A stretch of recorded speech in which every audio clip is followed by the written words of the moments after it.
The Cedar Falls Historical Society offered residents the opportunity to take a step back in time and witness a real-life ice harvesting. Cedar Falls has a long-standing history with ice harvesting. After his original ice house made of wood burnt down, Hugh Smith built the current ice house in 1921.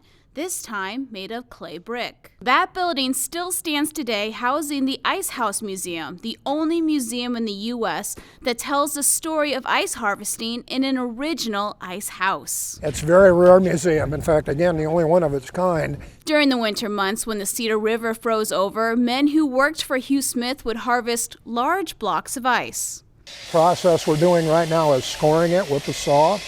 We'll go down probably about 4 inches. And then from that point on, we score it into 6x6 squares. And Daniel will take his hand saw then and cut through that ice. And then we will take a spud bar and break it up. And then we'll float it to the elevator and shoot it up onto the bank where it'll be stacked and stored. Residents would buy ice coupons from Smith and place them in their windows. Then the delivery man pulling a horse-drawn wagon full of ice would come and leave their ice at a designated window or door. The ice harvesting industry is integral in the history of Cedar Falls, and the Historical Society was excited to showcase this history once again in a real-life demonstration. On Saturday, February 1st, an Amish community returned to the north shore of Big Woods Lake to harvest ice. They still use the ice harvesting process and ice boxes as the way to preserve their foods. Free to the public, the harvesting was done in 2 sessions, the first from 10 a.m. to noon and another from 1 to 3 p.m. The Amish use the same tools and processes showcased in the Ice House Museum.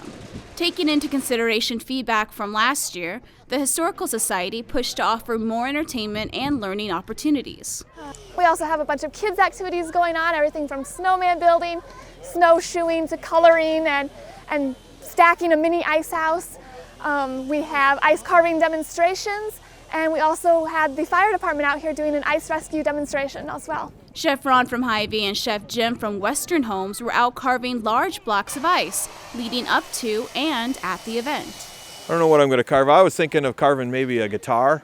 The trick is to start one-dimensional and then work your way around so that it becomes a 3-dimensional piece. There is quite a bit of prep work leading up to this event, as ice needed to be at least 8 inches deep. About 2 weeks ago, we were a little bit nervous because we had open water, and then we had the temperatures down around 0, which gave us about 8 inches of ice. And then, of course, we had snow on top of that. So we've been out brushing the snow off the top of the ice so that the ice could permeate a little bit deeper. And today we're at about 10, 11 inches of ice, which is very good.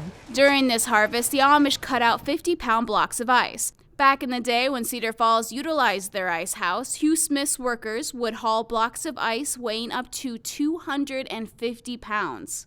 Adults and kids alike were given the chance to try their hand at lifting the 50-pound blocks of ice using ice tongs. After each session, the public were given the opportunity to ask the Amish questions about the ice harvesting process and how they use the ice in their own lives. Anytime you can get the kids connected with things from the old, because you learn things from the past, you know, what wasn't easy in the past, and the kids learn that there's some labor's involved. I think that's great to understand how things work and how things come about, and from beginning to end.